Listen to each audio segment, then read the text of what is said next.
Brought to you by the Every Dollar app. Start budgeting for free today. Normal is broken. Common sense is weird. So we're here to help you transform your life. From the Ramsey Network in the Fairwinds Credit Union Studio, this is The Ramsey Show. I'm Ken Coleman, thrilled to be alongside Jade Warshaw, who is just launching the pre-sale of her latest book.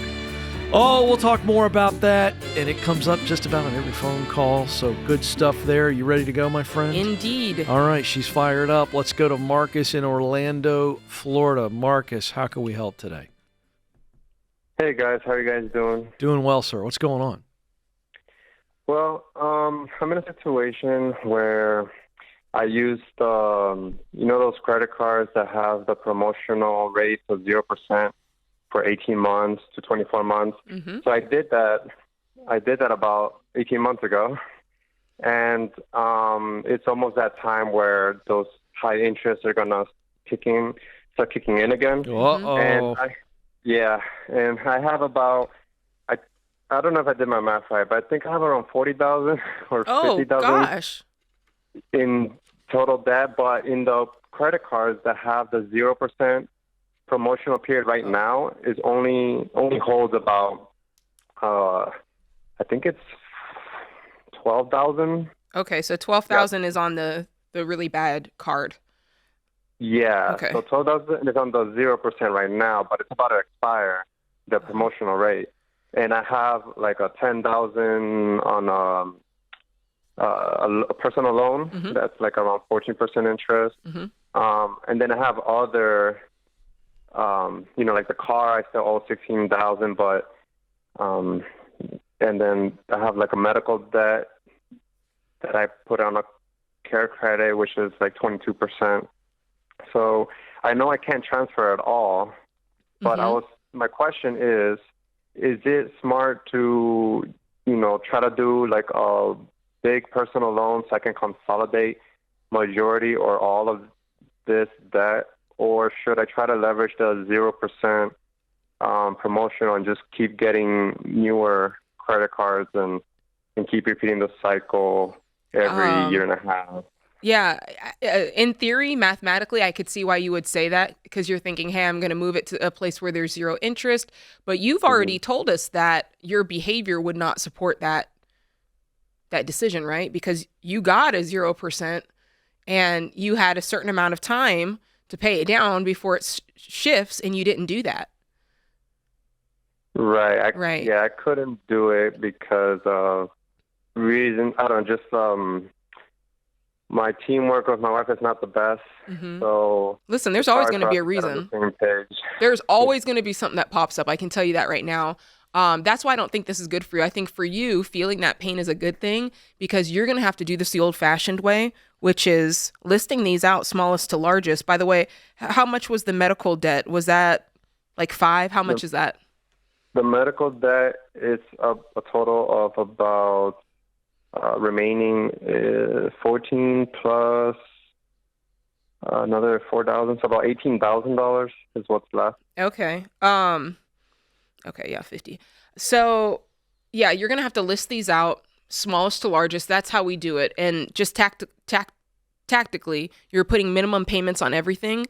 And the reason you're doing that is because you don't want anything to go into default. You don't want 1-800-PAY-ME calling you. But then all the extra money you're going to put towards the smallest. So tell us about what your income is, and so we can figure out what your margin is.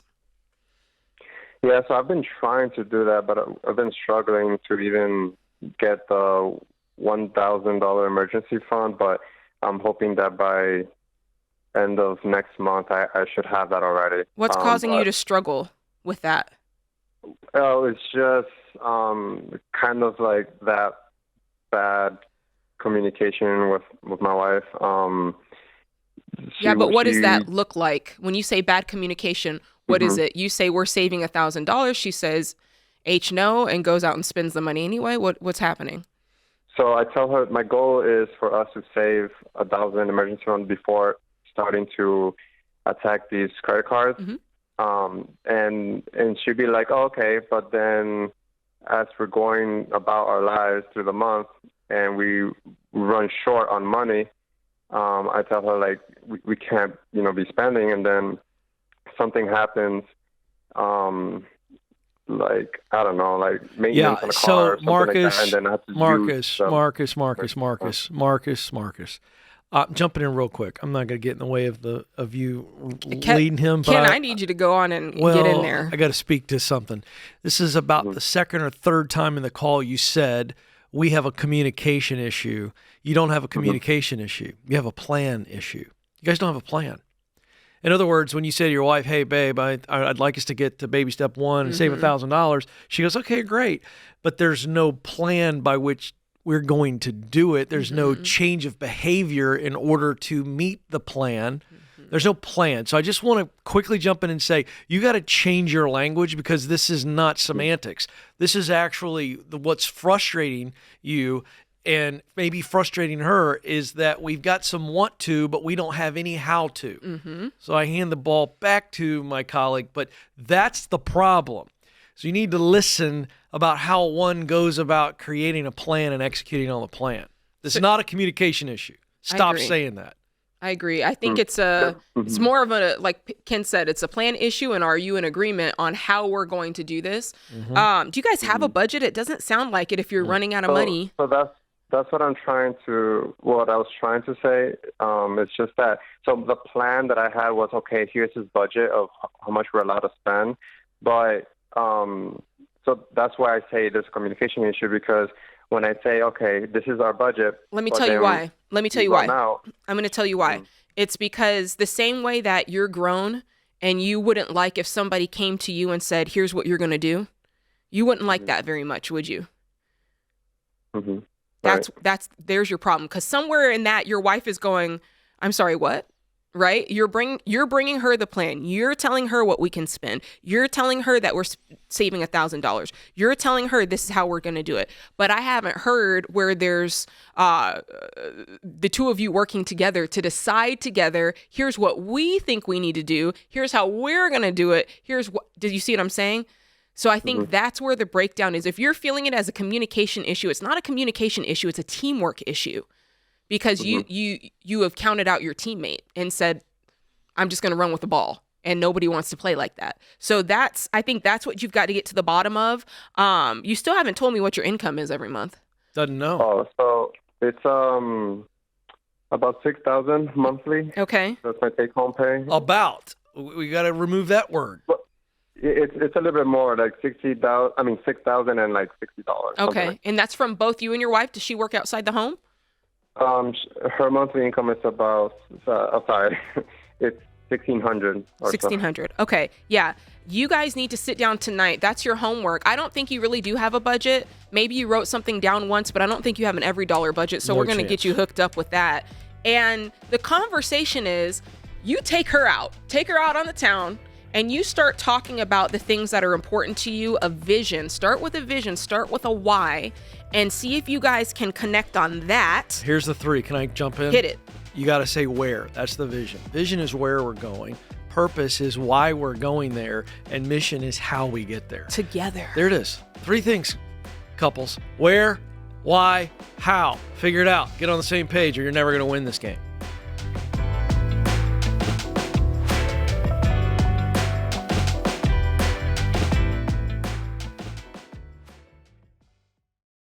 Everywhere you turn this time of year, someone's telling you to swipe a card now and pay later. But that mindset always leads straight to debt and post-holiday stress. Fairwinds Credit Union takes a different approach. They're here to help you win with money. Fairwinds doesn't push credit cards. They help you build savings and stay debt-free, just like we teach, with the baby steps. And to do that, Fairwinds created the Smart Bundle with Ramsey fans in mind. It's more than a bank account. It's a tool to help you live with intention. The Smart Bundle includes a no-fee checking account, a high-yield savings account, and the exclusive Ramsey Be Weird debit card, which says debt is normal, be weird, right on the front. So every time you swipe it this Christmas season, it's a reminder that you're choosing a different path, to spend no more than you actually have, to avoid that January budget hangover, and to be free from debt traps. Go to fairwinds.org/Ramsey to open your smart bundle and get your Ramsey Be Weird debit card today. That's fairwinds.org/Ramsey, insured by the NCUA.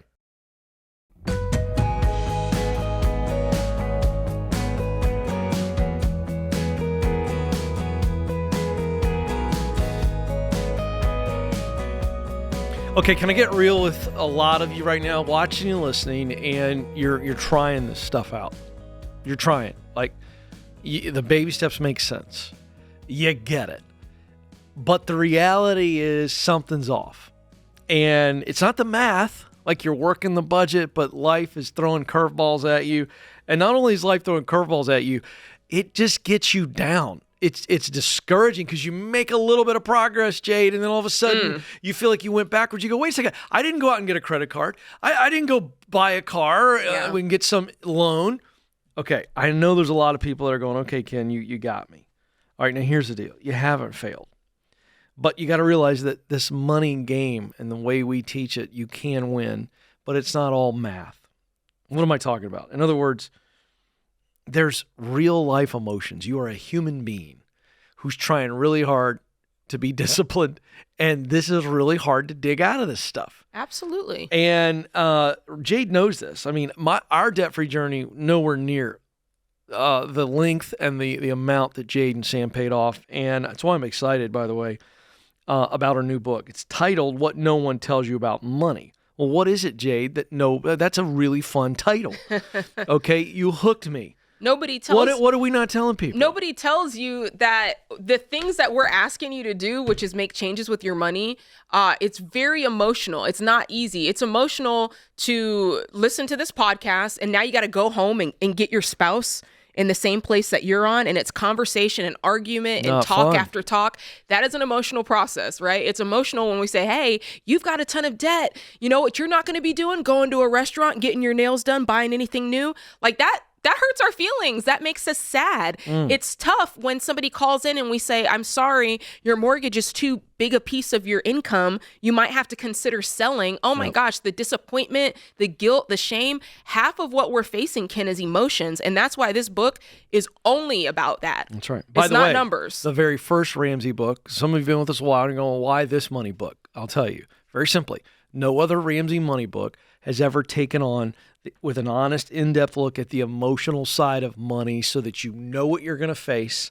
For those of you who are facing it, she's going to hit it right there on the bullseye, and you go, oh, I'm not alone. I'm not crazy. And more importantly, I can get my emotions in check and win with money. So that's why we think this book is so powerful. What No One Tells You About Money is now available to pre-order, okay? And you can get it now for the best price, $24.99.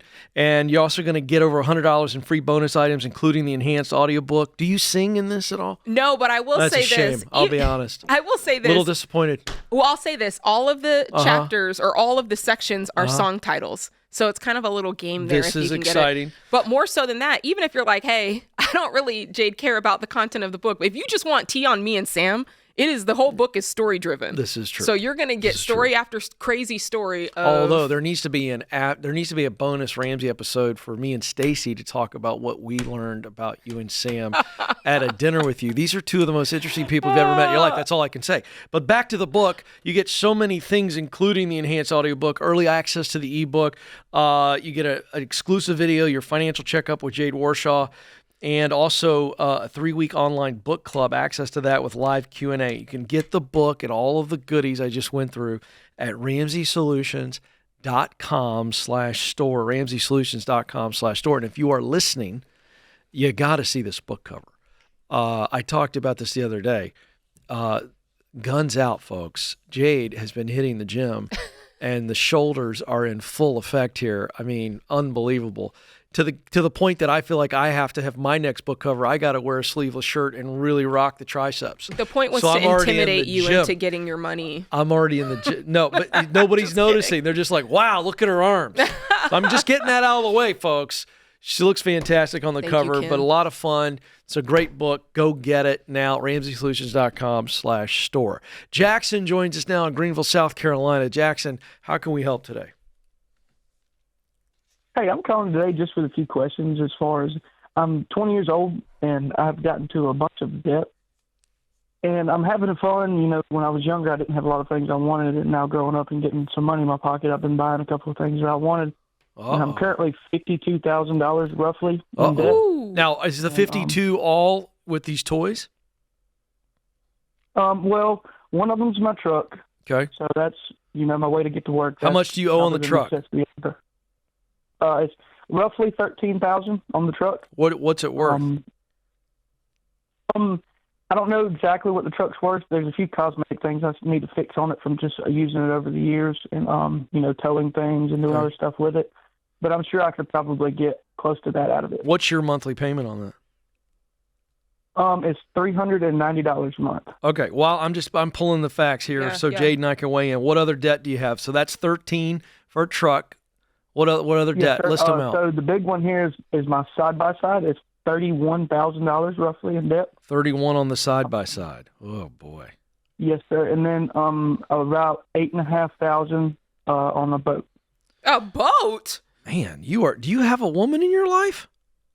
No, sir. I'm single. I'm 20 years old. Yeah, baby. That's what I thought. 20-year-old single dude who's got all this income, he thinks, and he goes out and buys a side-by-side and a boat. I mean, you don't have that much time. Where do you live? Do you have a house to hold all this? In a garage at the very least? Sir. We've built a house behind my parents on our property. Whoa. Who's we? Yeah, who's we? So me and my father built this house. We built it about 3 years ago. And we built it behind their house on their property. Okay. And I stay here and I help out with a lot of the stuff that they need. So are you paying any kind of rent at all? Yes, sir. I pay around $300 to $400 a month on rent. Okay. Boy, oh boy, but you don't own it. Good. You don't own that. No. Your dad owns it, yeah? Well, it will be mine eventually. I mean, we built it. It's not like we don't have to pay for it. Like, are you an only child? No, sir. I'm the youngest of three. So is your dad? It was either that. It was either the only child or the youngest. This is all starting to check out for me. Got it. Yeah. So let me start with the idea that your current situation, it's going to be temporary.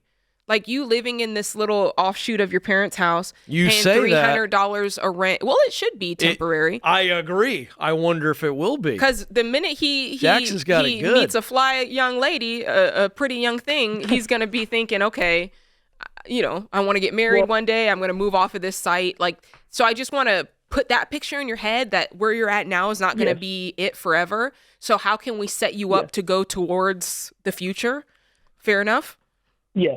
All right, so we have limited time with you. Another reason I called. What's your question? What's the core question? So my question is, and going kind of in what she says, I want to get out of debt, but I don't want to get rid of anything. And the reason I want to get out of that is, like she said, if I marry a young lady that wants to, eventually. All right, go ahead, Jade. How does he get out of it without selling his toys? Well, I mean, you've got two choices. What's your income?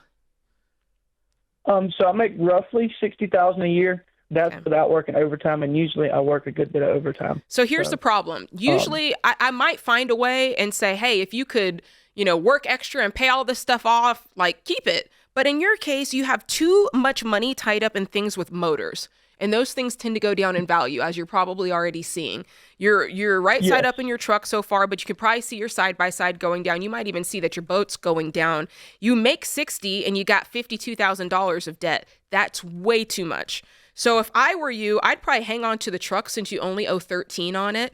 And the rest of it, I'd say bye-bye. Oh.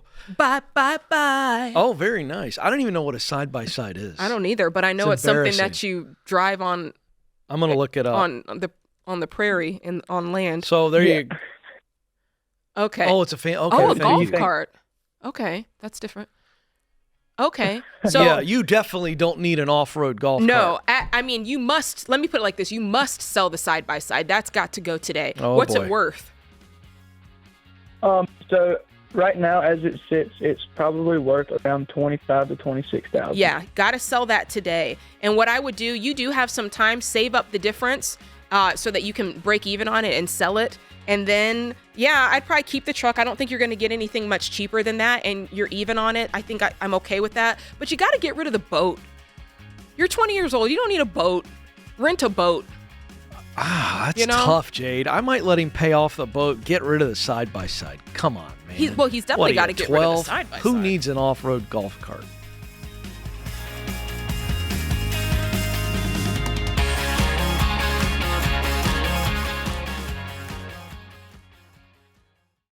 Hey guys, you know those too good to pass up holiday promos? Well, they can be great, but with every spin of the digital wheel, the newsletter sign up, the coupon code, you're giving away your data. You think that info just stays with the store? I doubt it. It goes into the corners of cyberspace where data brokers grab it, repackage it, and sell it to spammers, scammers, and generally bad people. The FTC just reported consumers lost over $12.5 billion to fraud last year. And that's not just a number. That's your money, your time, and your privacy. And that's why I recommend Delete Me, your digital cleanup crew. The Delete Me privacy pros dig through hundreds of these data broker sites, they scrub your info, and they keep it gone, which means fewer weird robocalls, fewer spam texts, and it's the gift that keeps on giving because it's an annual subscription. And Ramsey listeners can get 20% off those annual plans at joindeleteme.com/Ramsey with code Ramsey at checkout. Do it today. That's joindeleteme.com/Ramsey, code Ramsey.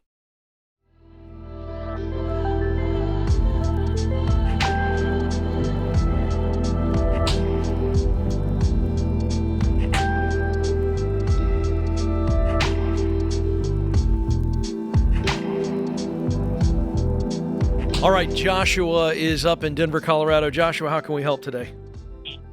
How are you doing today, sir? Good. How are you? I'm doing very well. Thank you so much for taking my call.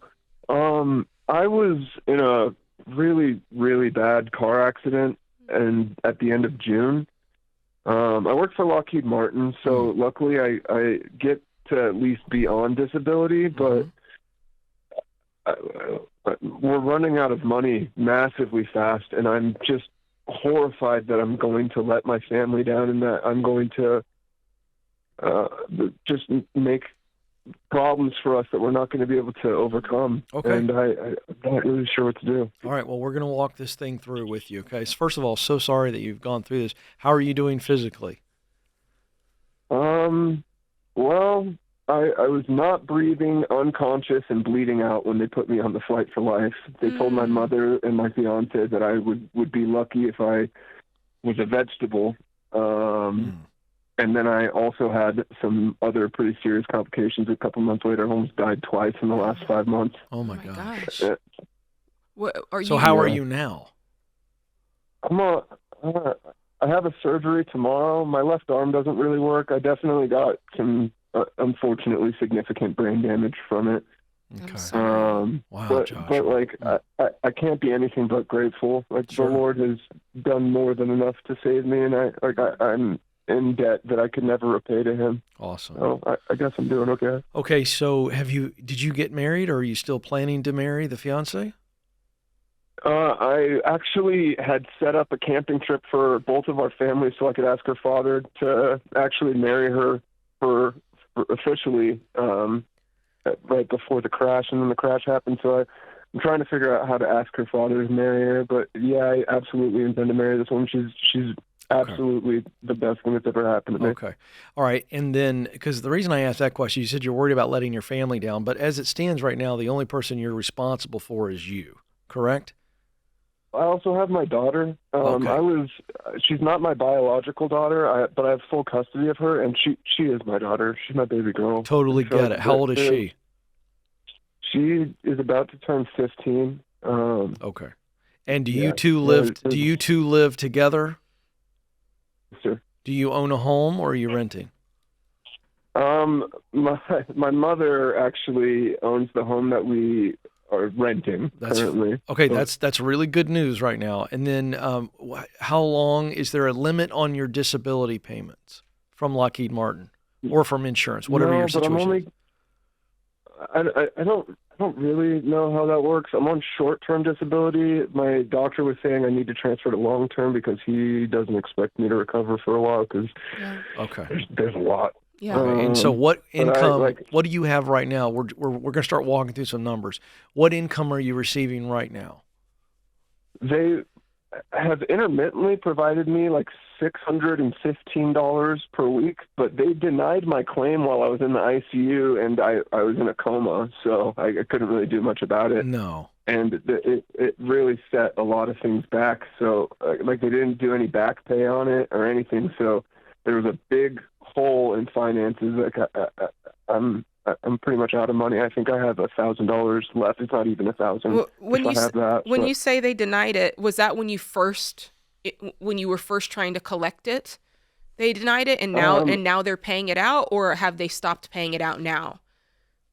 So they have to, or every month they are going and like reasserting that I'm still messed up, I guess. Right. So it's currently going back through that whole process. So they're going to reach out to my litany of doctors at this point. Uh-huh.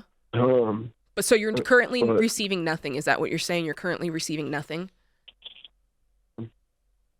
Say it again? Yes, ma'am. Okay. Okay. And I'm guessing you have no savings, no nothing. Not anymore. Okay. I was gonna say earlier that possibly there was an elimination period, that maybe that's why in the beginning they were denying you, waiting for that period to go by before they started making these payouts out.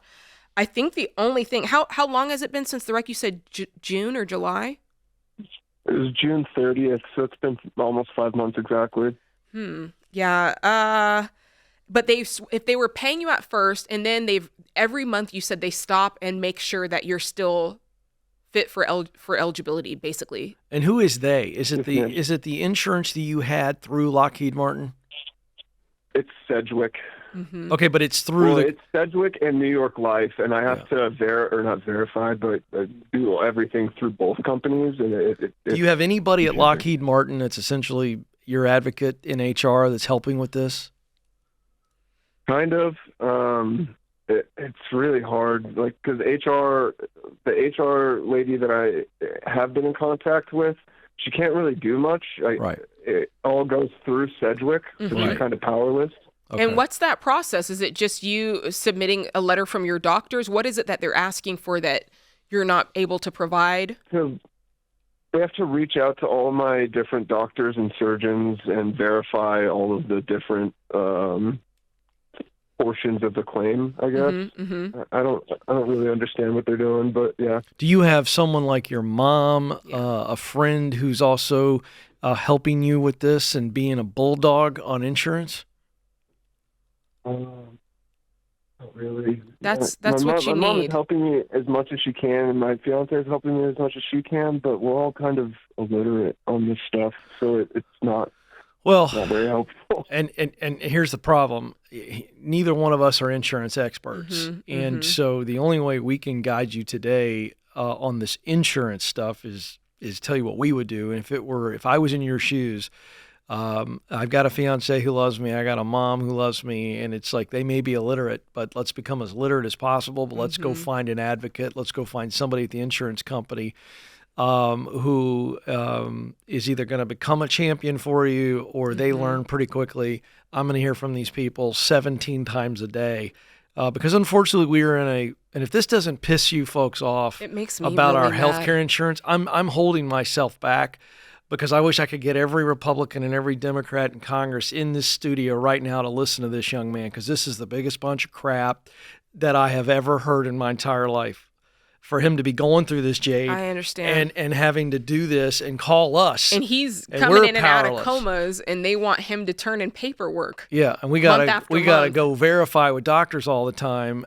This is just what's wrong with. And by the way, I'm just gonna say this while I'm on it. We want to know why people get angry in this country and do dumb things. This is why. And I'm just gonna leave that there. This is ridiculous. The only other thing I can think of is that your short-term disability was only for maybe 6 months or so, and that part is up, and you have to transition it. Yeah. That's the only thing I'm thinking might be happening, which is why they might be asking for a whole new set of evidence that you're still. Yeah. But this is a full-time job. Unfortunately, this is a full-time the lady job. I spoke with at Sedgwick last said that short-term disability through them will go for up to 12 months. Oh, really? But, okay. Well, then they need to pay. They need to pay on I don't know time. how true that is. Yeah, it might be 6 to 12 months, right? And so at the 6-month period, they might be saying, okay, we're reevaluating. I really think, to Ken's point, things like this are a full-time job. And it's something that when you call, you record the conversation, you take notes on the conversation, you get the lady's number. So every time you call, you're talking to the same lady. Do you see what I'm saying? You don't have the ability to do that right now. So your fiance is going to have to step up big time and help you with this and advocate for you because like you said, I mean, you're dealing with brain damage. You're dealing with a surgery tomorrow. It's going to be hard for you. Now let's talk about your 4 walls, because that's the most important thing. Luckily, you're renting from your mom. Let her know what's going on, and no one's going to take your place from you, right? So you've got security there, utilities, food, and transportation. It doesn't sound like you're going anywhere unless somebody's driving you. So I think that you're okay. It sounds like you're surrounded by people who love and care about you, and you're going to have to lean on them during this time. You're not able to go out and work like you once were, and you're up against some real challenges. And in this case, sometimes people are the only thing that are there to help you in times like this.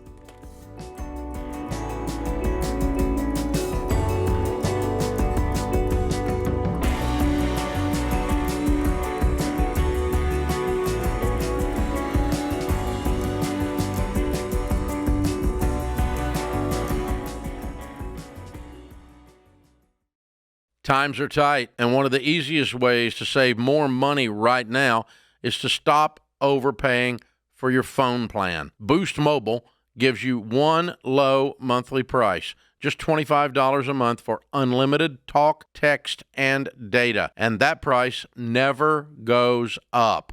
With Boost, there are no contracts, and they're so sure you'll love it, they've got a 30-day money-back guarantee. So take the easy win and switch today at boostmobile.com/Ramsey. That's boostmobile.com/Ramsey. Restrictions apply. See boostmobile.com/Ramsey for details.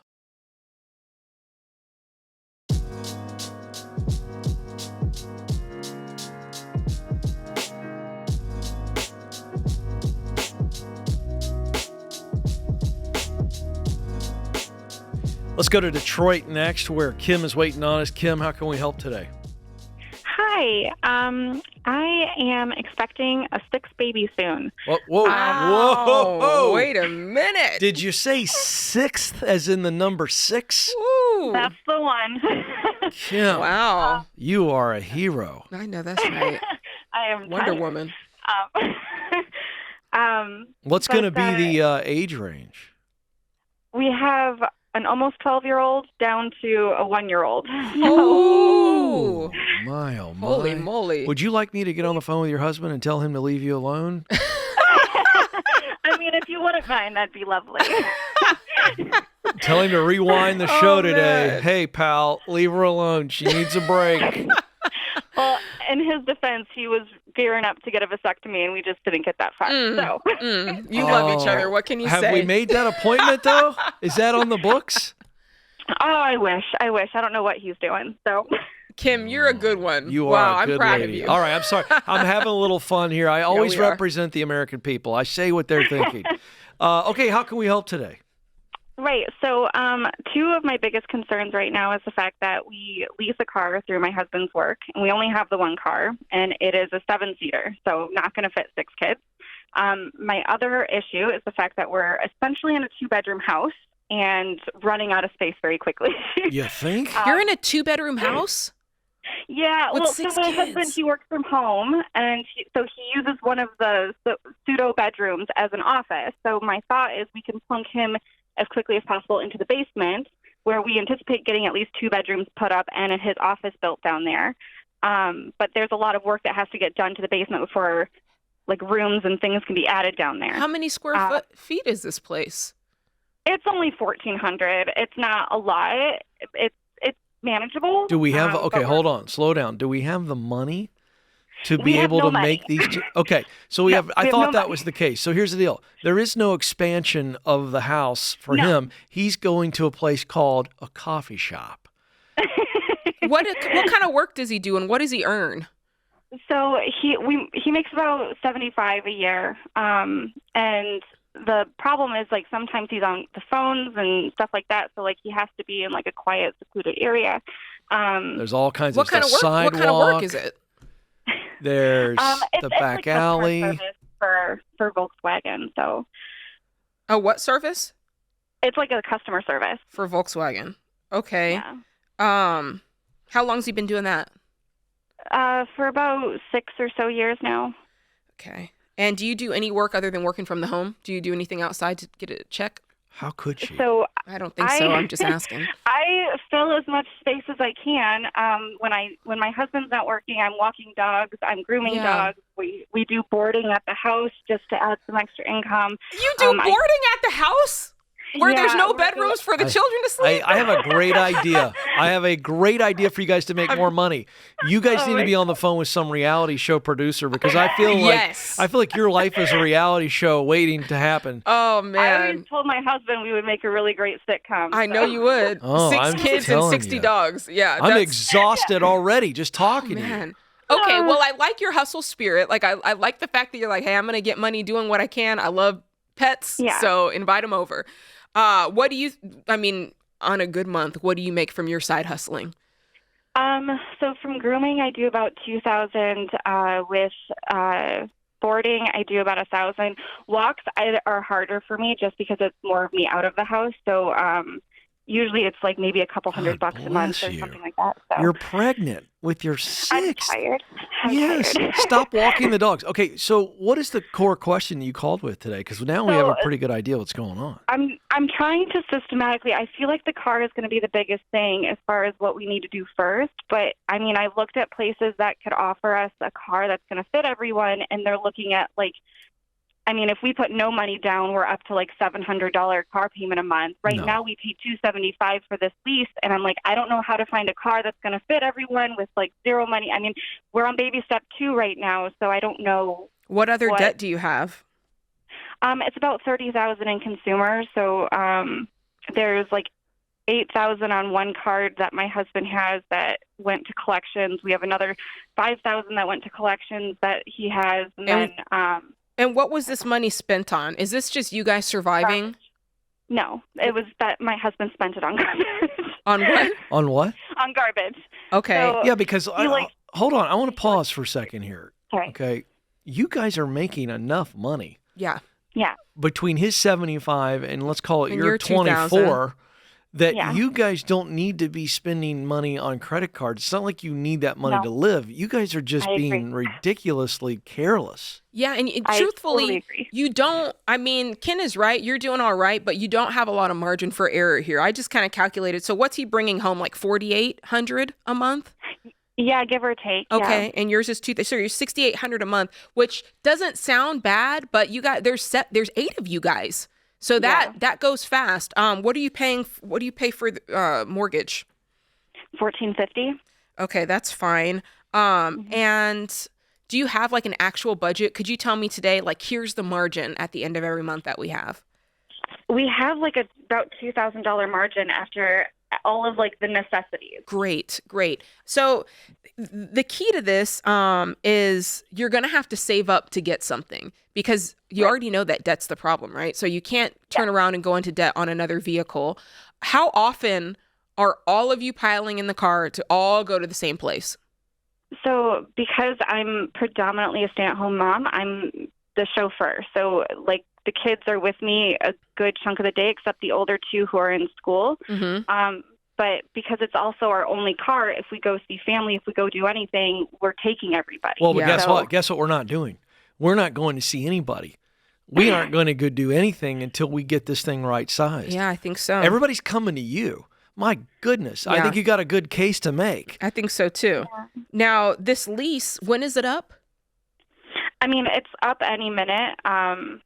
So we could return it today and they'd be happy with us. But the only problem is, so right now we're paying $275 a month on the car, Okay. which is all fine and well. That includes insurance, tags every year, all of it. Uh-huh. And they're no longer making the car that we have with the 3-row seats. So we can't get that same deal if we return it and get another car. We'd be looking at paying closer to $450 on the next lease. Understood. How, because here's the biggest problem is this, and I know it's easy to focus on like the micro problems like the lease. The biggest problem is you've had $2,000 of margin for the last 5-6 years that he's been working on Volkswagen, but you don't have any money saved. So I can tell you what happened with that. Well, DoorDash. Yeah, but that's what I'm saying. It doesn't matter at this point. That is the point, is that money has gone to things that are not paying off debt, not saving up for the future. So today, this is the thing that's on fire. You guys have got to save up, start saving that money. And in the meantime, if you can extend this car, if that's possible, I would say do it, because you got to have something to drive, and you don't have anything. You don't have any money. So that would be my first thing, is see what you can save up. What can $8,000 get you? What can $7,000 get you? And you're going to have a beater for a while after you get out of this lease, because that's what you can afford. Yeah. Does your husband, is he mechanical by any chance? Minorly, yeah. Yeah, I get it. Me too. I can barely put gas in a car.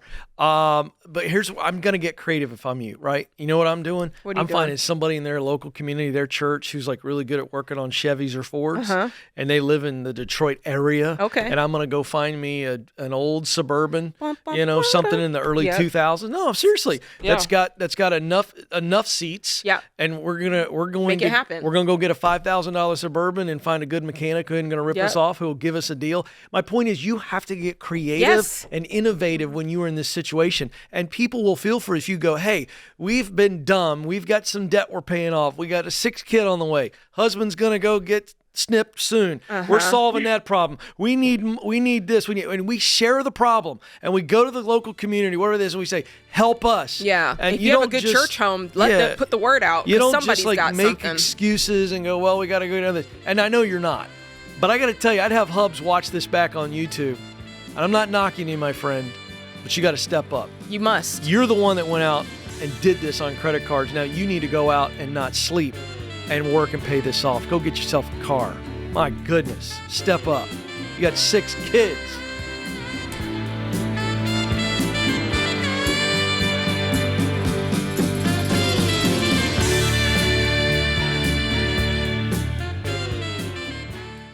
Hey, quick reality check. AI isn't just for sci-fi nerds and Silicon Valley tech bros anymore. It's the new weapon of choice for every scammer with fast Wi-Fi and bad intentions. Identity thieves could be using AI right now to steal your info in ways that would have sounded impossible just 5 years ago. We're talking voice cloning, deepfake videos, filing bogus tax returns, draining your bank and retirement accounts, and even home title fraud. And it can happen fast, so most people don't find out until it's too late.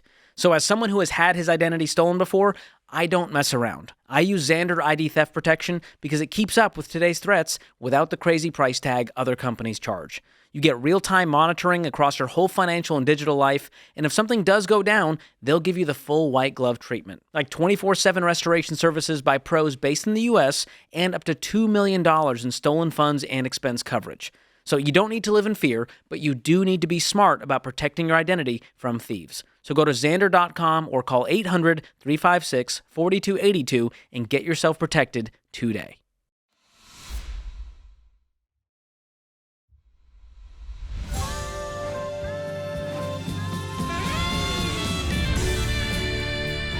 Welcome back to the Ramsey Show in the Fairwinds Credit Union studio. Alongside the incomparable, the fabulous Jade Warshaw, I'm Ken Coleman. So excited that you're with us. The phone number for you to jump in is 888-825-5225, 888-825-5225. Shakira is joining us now in Washington, D.C. Shakira, how can we help? Hi, how are you both? We're having a blast today. What's going on with you? So me and my husband, we recently got married back in June of this year, and we both had a little bit of credit card debt, that has been accumulated. I recently read the Total Money Makeover, and it's been something that we've been speaking about doing. We already have our $1,000 saved up, and we've kind of figured out we're doing the snowball right now with all of my husband's debts, and all together, just my husband's. We have around $39,000 in debt, but the next thing, that's not including our cars. So the next thing that we want to tackle as we do the snowball is looking at our cars. He currently owes around $17,000 on his car, and I owe about $6,000 on my car. Car payments is all for the both of us. It's about $1,000, and so we're just at like a crossroads as far as what we want to do moving forward. If it's just sell our cars, get some money to pay off the debt, and then just kind of get rid of all of our debt within like the next hopefully 2 years, or if we should just because I had mentioned to him to just turn in the cars, get what we can, and then buy something that doesn't include a payment. But he kind of doesn't want to let go of his car. It's something that he has dreamed of having for a very long time. When you say so turn in the cars, what do you mean by that? Do you mean just take whatever the dealer will give you for them, or are you talking about trying to like repo these? No. Take whatever the dealer will give it to give us for him, and then buy another car that without a payment. So what if if you're willing to sell the cars, why not private sale them so that you can get more from the sale? Yeah. And do it right. That's something that we've kind of mentioned, but where he's at is where he doesn't want to get rid of it is he has brought up the point of refinancing his car. No. Okay, let's back up. Let's back up. Okay. First of all, if you read Total Money Makeover, you may have not seen it. It's totally okay. But I want you to start talking about your debt, not his debt, my debt. You guys just got married. I know it's new. Congratulations, by the way. But Thank you. this is now we. This is Right. not his debt. So I just want to mention that. It's very important that you guys are unified on this. It's our debt. Now, just a point of clarification. I got the money on the cars. You got $6K left on your car. He's got $17K on his. But you said, I thought that in addition to the cars, we have $39,000. You said his. I'm now saying we. I thought she said $139. No. How much is it? $39. No, so all of our debt combined is around 39. Oh, okay. but That I includes have the some things cars. that went in. I'm sorry. That includes the cars. Without the cars, that's just credit card debt. Why are So you I was right. separating it? So look, hey, this is shocking. You got one male talking, two females, and I'm the only one that's clear on the numbers. This is I'm sorry, write this down, Ken. America. This is shocking. I'm trying to follow I got you. the All right. path, the So I got you. breadcrumbs here. So we've got 39,000 in addition to 6,000 car, 17,000 car. Is that true or false? True. All right, I knew it. All right, now, what is the 39? I need you to break it down for us. It's credit cards. I know, but I still want to Credit hear the card. numbers. So walk us through it, smallest to largest. Yes, sir. So we have a personal loan that has $10,000 on it. We have another card that has $12,000, another that has $11,000, another that has $1,000, and then the rest are just kind of $800, $500, $400. Okay. And what is your combined income, please? My husband makes around $57,000, and I am going to be getting a new job soon. Because in my current role, I don't make enough at all. I make around I want to say $12,000 a year. Okay. What is that? That's not even a job. Yes, it's almost it's full time, but it's part time pay. Why are you You are the sweetest person I've ever met in my entire life. Why would you do that to yourself when there's It's full-time jobs with full-time full-time. pay that you could get? Well, she is working on that, so that's good. Yes. What will you make? Do you have any idea? She said she's about to get a new job. We need to quickly move through this. What do you think you're going to make? Do you have an actual job on the horizon? I've been applying, and while I do that, I sometimes do a little teaching on the side with like subbing and things like that, and that can earn me about a paycheck of about like $1,000. Do you have any kids? No, sir. Okay, can I just share something with you, Shakira? You need to be working. You need to quit this full-time job that has part-time pay. That's about the most ludicrous That's thing what I've I heard was all week. saying. And I'm a real fan of yours, so I'm not picking on you. But I hope you hear how really silly that sounds. So you need to go get you a full-time job somewhere. I don't care if it's at Target or Walmart or wherever. And you need to be working another job because we have 2 potential incomes, no kids, and we can knock this debt out. Okay, this is all possible. Okay, so we got to first, let's get our income up. And then, Jade, I'm handing it to you to talk about what we're doing on budgeting, the snowball. Take it away. What do they do next? Well, I am wondering about the $17,000 car. What's it worth? It's worth around I want to say 23,000. My husband said it's a 2022 Ford Bronco, and that's his baby. So no, it's not his baby. It's actually a piece of crap. Have you seen the test ratings on this? It really is. No, I gotta go back to it's his baby, because there's actual real people at home who are struggling financially. You should be his baby. Do you see what I'm saying? Make sure he listens to this call. I'm telling you right he now. needs to sell it, because there's $5,000 in equity there that you guys need today. Do you see what I'm saying? And not to mention, what's the payment on that? It's around I want to say like $690. Oh, come on. Okay, so now we just found, let's round it up for fun. Now we just found $8,000 plus in a raise. So he could essentially, if he's really down to get this cleaned up, he could essentially take that $5,000-$6,000 from selling this car. You guys could quickly save up another $1,000 or so with it. He's driving a $7,000 beater, and now you've just repocketed almost $700 a month. Yeah.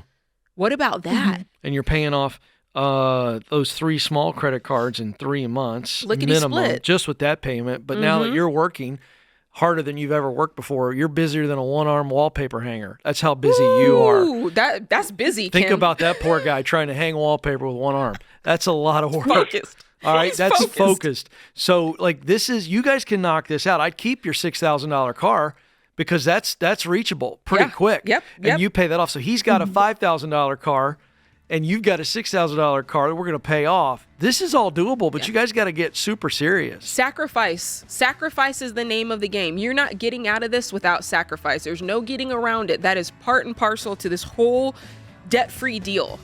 Can't get around it. There's no easy button. Yeah, but no more, Shakira, a full-time job on part-time pay? What are we talking about here? You got to respect your time more than that. Oh, my gosh.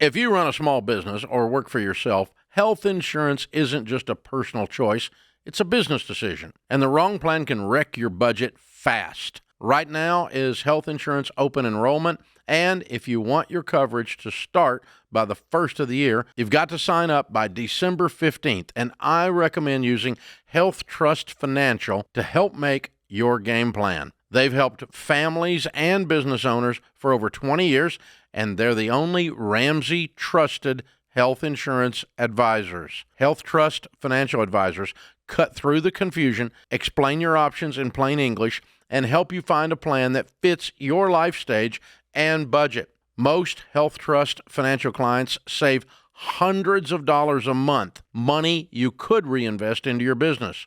So don't roll the dice this year. Protect your family, your business, and your financial future with the right plan. Go to healthtrustfinancial.com before December 15th to get started. That's healthtrustfinancial.com.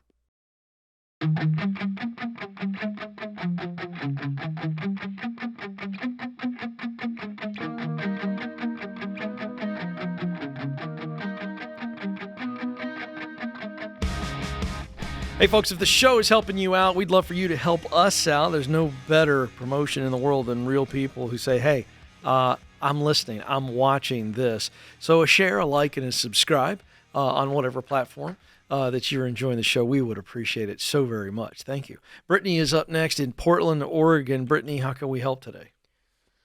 Hi there. So I have been working at a company for about 5 years now, and as part of my compensation, I receive equity grants every year with a 4-year vesting schedule. And I have basically just been letting those shares vest, and then they move into my brokerage where I've just been holding on to them. Unfortunately, over the last few years, the stock has essentially tanked. It's down 60% from its all-time high, which occurred in November of 2021. And as a long-term investor, I don't need the money, but I've been slowly watching the value of that position decline and decline. And I feel like I'm at a point now where I'm wondering, should I cut my losses and sell out of what's vested and move that money into, either a broader index fund, or should I try to see it through? Right now, the total value of the position is around $150,000, which is about a third of my overall brokerage account. Yeah, and the average loss on that is about 30%. So it's painful. It's emotional, and I can't make an unemotional decision about it. Yeah. So, you guys can give me some unemotional advice. Yeah. Sure. So first question I have is, I thought I heard you say you're a long-term investor, and so this is all gravy for you. This company stock, you're doing your own investing, and so you're going to be fine long-term. Correct? Mm-hmm. Did I hear that? Yeah.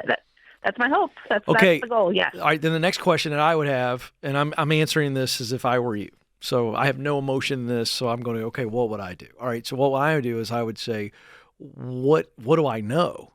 And let's not look at opinion pieces in the media, but to the best of our ability, let's look at what the company's saying. Let's look at what we can learn from insiders in the building. There's a reason why that stock has gone down. True or false? Mm-hmm. True. Yeah. Might be a few big reasons. Do you know what the reasons are? I have some suspicions. I have some solid leads, some solid hunches. Which are? And we moved away from our core competency, started investing in things outside of our main space. We've had a CEO transition. New CEO has been in place for about a year. And what? Okay, pause. Yes. So what has new CEO said about it? Because the board brought him in to fix this problem primarily. I know that without knowing what this company is or what they do. I know that. So what is he saying publicly? What is the board saying? Because you can go look this stuff up. That's public information. So what are they saying? Yeah. We have a turnaround plan in place. I think the expectation is we're going to continue to see softness both on top line and bottom line for at least another year. But the expectation is that by fall of 2026, our new product should be in market, and there's a lot of optimism around that new product. So I think the biggest question continues to be around tariffs. We're incredibly susceptible to tariffs. Exactly. And, all of this obviously smells very good to me. I don't have any suspicion about this at all. I think this is a hold position for you. I disagree. Okay. I think I disagree. Okay. Tell us why. I'm actually intrigued to hear why you would disagree with that. Very sensible position. I have two sides of it. So it's possible that. So this is not your money. It's not like you're investing in this stock. This is stock that they're giving to you. How quickly? After it, how quickly can you move it over to something else? How quickly could you move it to an index fund once you've received it? How long does it take for it to vest? So it's a 4-year vesting schedule, 25% per year.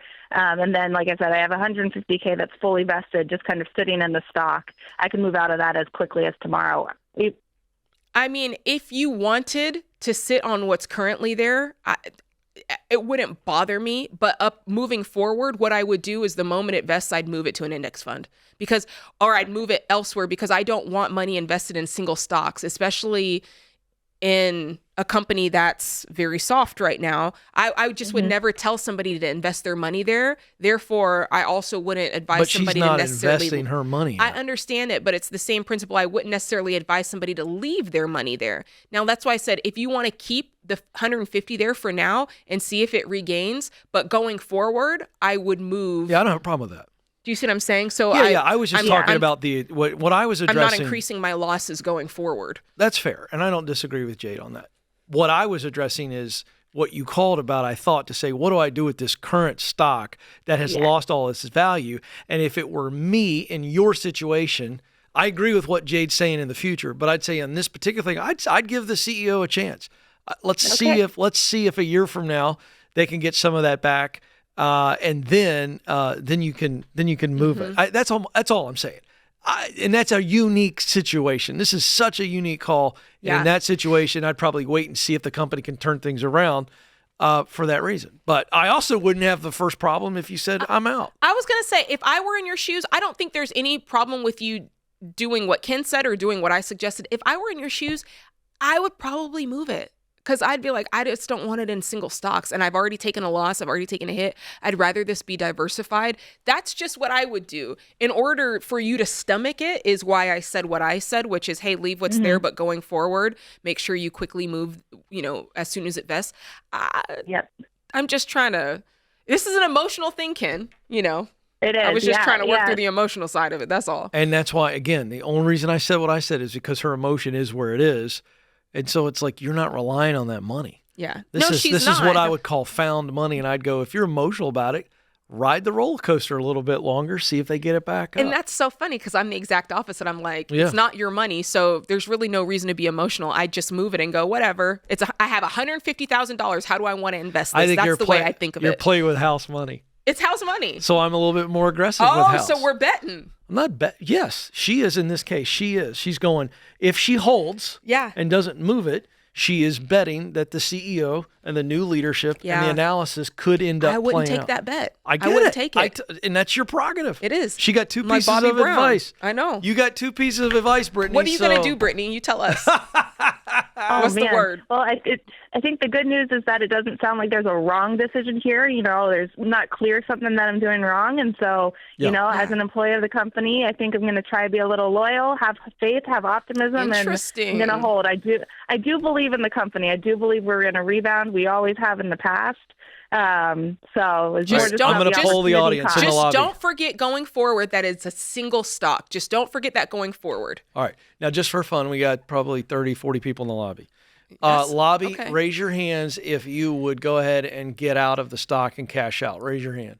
My guy. Right there. One guy. One loyal guy. Now let's see how this one goes. If you would hold a little bit and wait at least a year, the Ken position, raise your hand. Oh, it's overwhelming. Listen, I gotta tell y'all are betters. I gotta tell you, you guys are risky business. It's rare that I'm right, and so I'm gonna soak in this one. Yeah, so lap it up, Ken. I tell you what, I've been married 27 years. I have 3 teenagers. I'm never right. You know what I mean, people? Thank you very much. There's one guy that's giving me a polite golf clap. No, but in all seriousness, I think, Brittany, you're very wise. You're not doing anything wrong. No, it's not her money. It's not your money, so you decide what you want to do with it. But I like that. It's a really interesting call. And in that situation, with a public company, the proof is in the pudding.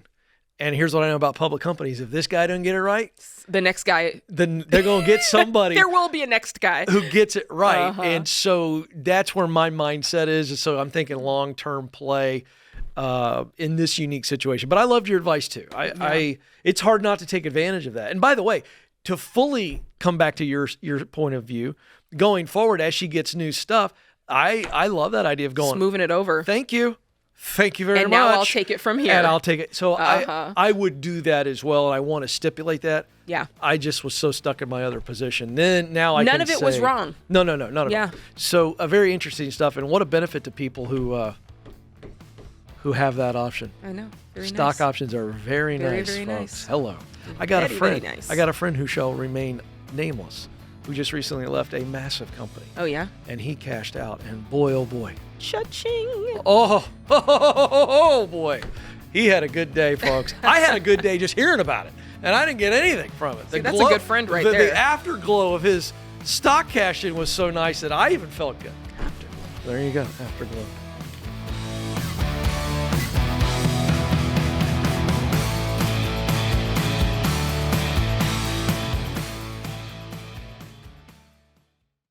I love entrepreneurs. Don't forget, guys, I started my company on a card table myself, so I know what it's like to have people counting on you, your team, your family, not to mention your customers. And when you're the one signing the paychecks, you can't afford to fly blind. But I'll be honest, early on, one thing that nearly sunk us was wasting time with spreadsheets that didn't add up because business units didn't talk to each other. I finally told my team, just fix it. And they did. We got NetSuite. That was years ago, and we've never looked back. See, NetSuite isn't just for tech giants. It's built for growing businesses like yours. Over 43,000 businesses already run on NetSuite, including a lot that started just like you. And now, with built-in AI, NetSuite is helping them even more. It's one system connected to every part of your business for real-time insights, not guesswork. NetSuite AI flags inventory issues, cash flow risks, even supplier delays before they become problems. So you can trust the data, stop wasting time, and make the right decisions faster. Take a free product tour today at netsuite.com/Ramsey. That's netsuite.com/Ramsey.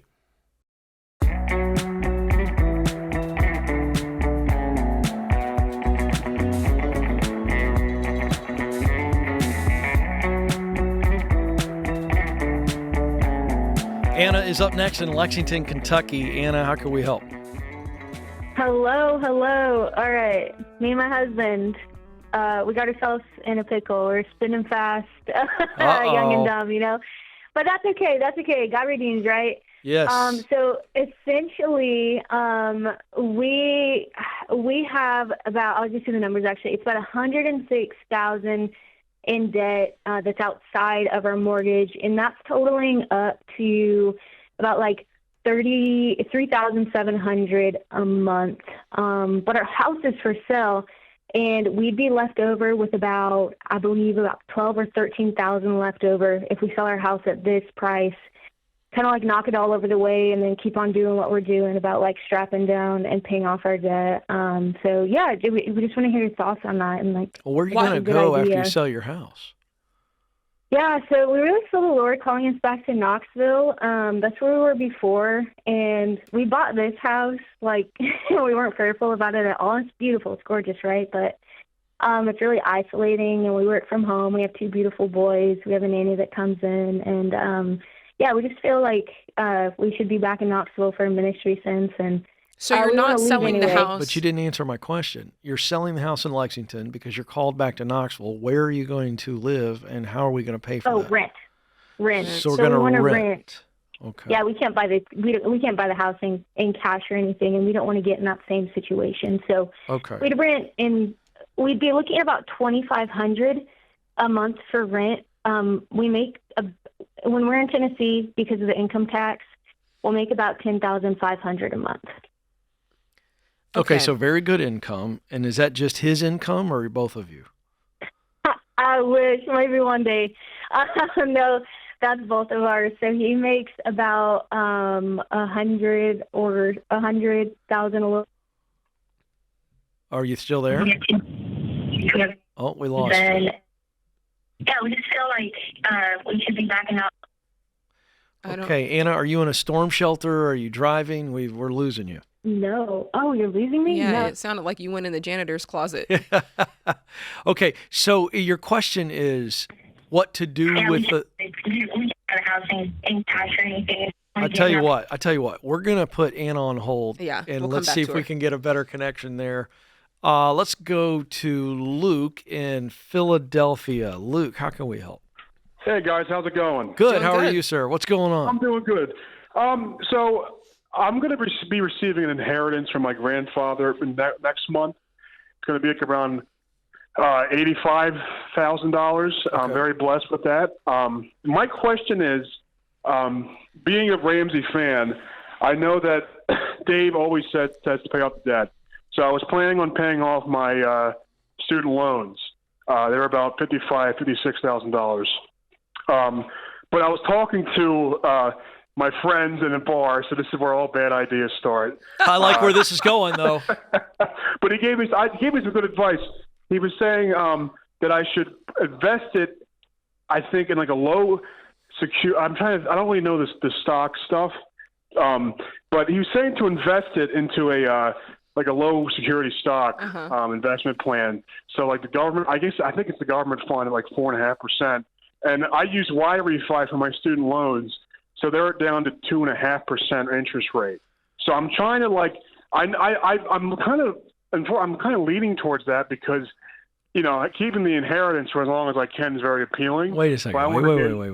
Yeah. So if I hear you right, you're kind of leaning toward your buddy's advice in the bar that you can't even say to us in a coherent way.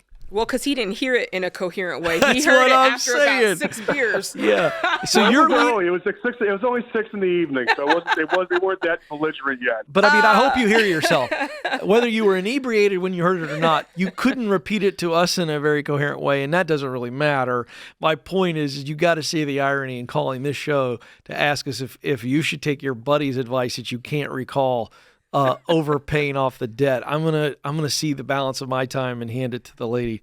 And see what she says, because I know what she's going to say. Well, Luke, yes, everybody knows what I'm going to say, but I want to frame it to where it's you making the choice and not me, because it doesn't.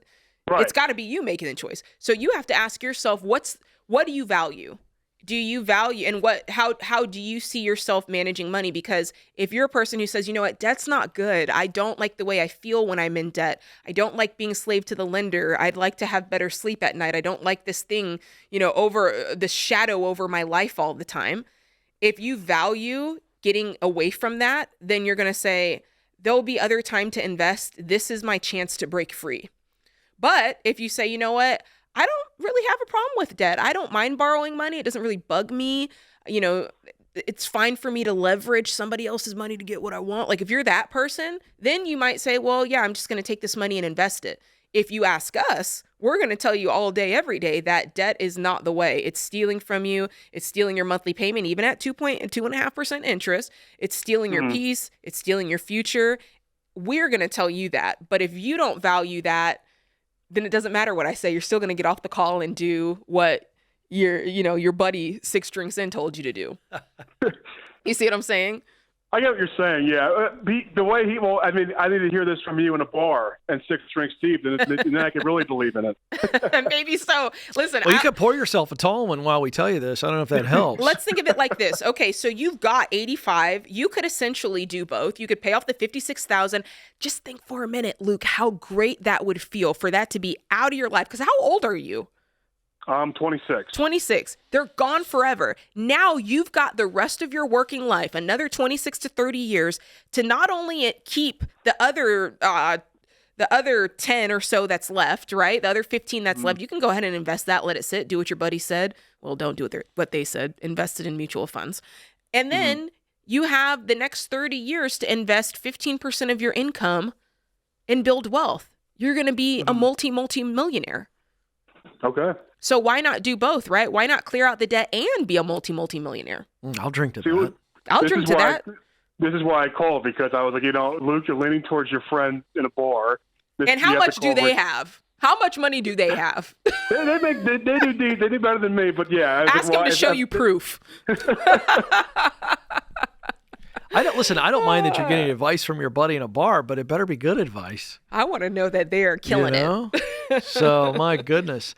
Pretty straightforward answer for us. Yeah. And I think what you nailed is what I don't think people think about until they start to listen to us or watch us and then hear us say it the same thing over again. And I'm going to bring it back to you. Yeah. Having written a book, What No One Tells You About Money, and that is the psychology. Yes. Nobody looks at that on a TikTok or Instagram. Well, it's an emotional thing when you talk about building wealth, especially when you have this opportunity in your hand that he's got $85,000 in his hand that he didn't work for. Somebody just dropped it and it's like, oh my gosh, this is my moment. And here we are saying, put it on your debt. That is like buzzkill, right? It feels terrible. That's why I framed it up on his values, because here's the truth. The truth is it the worst thing in the world he could have done to take that 85 and just drop it in an index fund? Oh, come on. There's a lot dumber things he could have done. That's not a bad move when you think about it. He's still doing something, smart. He's investing it. But when we're talking about good, better, and best, the best move is to clear out your debt, pay that out, get that done. It's not chasing you. It's not haunting you.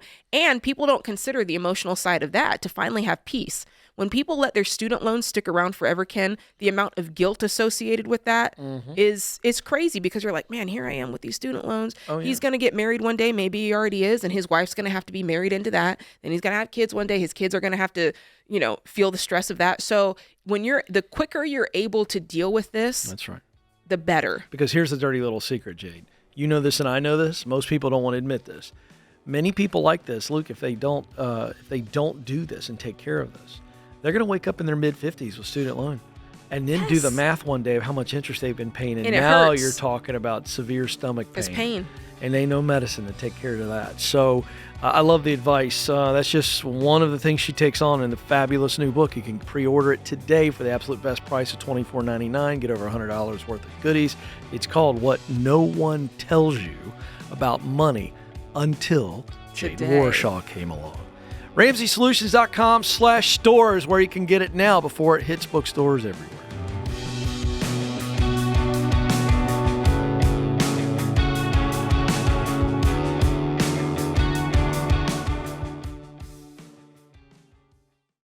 Don't let big grocery bills spoil your holiday plans. Shop at Aldi first. They've got USDA choice meats like beef, pork, and even your turkey, along with fresh produce, holiday desserts, and more. And you'll find all of them at the lowest prices of any national grocery store. A family of 4 can save up to $4,000 a year by shopping at Aldi. You don't need a membership or some loyalty app either. So stop overpaying this holiday season. Go to aldi.us to find a store near you. That's aldi.us. Savings based on regional analysis of Aldi versus select competitors. Prices may vary by location, product availability, and the market.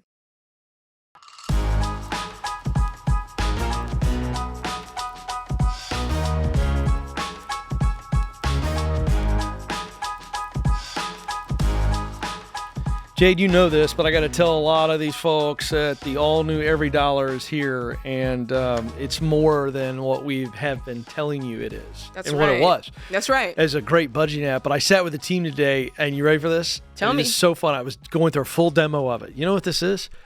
This is everything. Every Dollar is everything you would get if you called this show, but a whole lot more. Let me explain. Yes. They are going to interact with you. This app interacts with you, finds out where you are, and then you know that you can actually get a free 10-minute coaching call. I've been trying to tell people. And the most you're going to get if you call this show is 8 minutes. Right. And it's truly probably not 8 after I've yammer on for a minute. It's probably 7. And I was blown away that it's free right now. And it's not going to be free because I'm going to tell you, once Dave figures it out, it's not going to be free. You think so? But it's a free 10-minute call. That's if you even need it. But I kid you not. People go, is Every Dollar just a budget? No, it's not just a budget. It is literally like calling this show. You get real digital advice. You're going to answer these questions. You're going to get real, legitimately awesome, specific coaching. And then you can get a coach if you want a real life coach. That's right. This is unbelievable. So they're going to help you find a minimum of $3,000 right out of the gate. I'm looking at this data today. So that's what it is, Jade. What do you add to this? You've been on this game for a bit. Every Dollar is exactly what you need. But I'm going to take it a step further. The dynamic duo that you need Every Dollar because that's going to do the coaching. It's going to do all the practical stuff, make you stay on the baby steps, numbers. But then you need to pick up this book that goes with it because that's going to give Would that be your book, yes, Jade? You get the practical side with the numbers, convenient. and then you get the emotional side with this. This is what you need with your Every Dollar. I'm just saying. I see pair what it. she did It's there. a pairing. It's I like see what she did wine and cheese. Because Every Dollar is going to tell you what to do and how to do it. And then Jade's book is going to come alongside and go, hey, when you're in the middle of this, here's how you keep doing Here's all how this. you're going to fit. Yeah. Keep your emotions in check. Do them both. I love that. It's Do very them both. good. Start Every Dollar for free today in the App Store or Google Play. And since she mentioned it, you can pre-order Jade's new book, What No One Tells You About Money. Same place, RamseySolutions.com/store. And there you go, the 1-2 punch. And I would do what she says. It's not good when you don't. Take it from me. Pat is up in Kansas City. Pat, how can we help today? I am completely out of debt.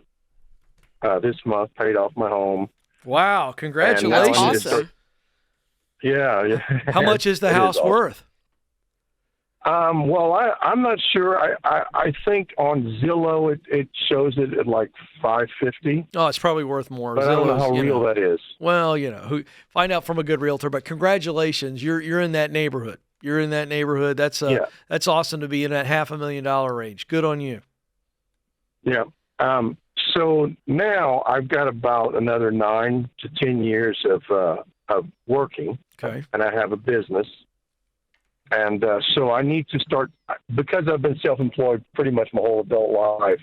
I've invested in businesses and lost and built back up and lost and built back up. Now I can finally put money away for retirement. Mm-hmm. And so far I've got about 185 in stocks and some small Roth IRAs. What's the I business? really want to be wise about from this point on. What's the business? It's a mechanical company, heating, air conditioning, plumbing. Do you plan to sell it?